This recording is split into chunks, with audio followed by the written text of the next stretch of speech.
On March 14, 2004, in Cypress, California, 22-year-old Venus Hyun was out with 6 of her friends enjoying a dinner at the Fifth Wave Cafe in Cypress before chaos would unfold.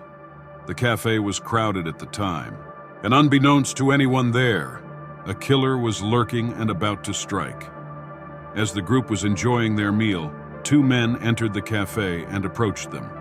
25-year-old Glenn Lamuel Watkins and 27-year-old Ashil Manek Nair, both members of an Asian street gang, and asked them if they were gang members. One man at the table named Richard Woodhead stated he had previously been connected to a criminal street gang, but that he doesn't bang anymore, and the 2 gangs are not enemies.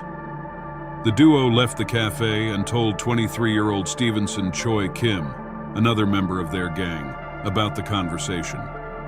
Stevenson was out for blood after he was beaten by rival gang members and was specifically looking for a man whose name on the street was Dragon.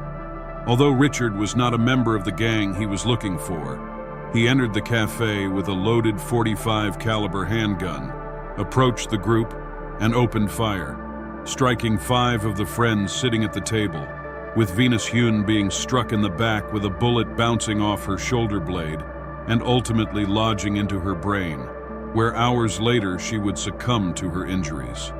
The other 4 friends who were shot all survived with non-life-threatening injuries.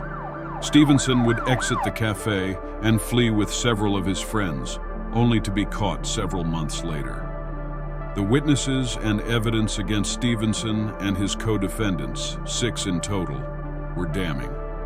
And in exchange for a lighter sentence, all of the co-defendants would cooperate against Stevenson, and he would ultimately receive a life sentence without the possibility of parole, plus 255 years for murder and 6 counts of attempted murder. However, Stevenson's story would have a different ending than most.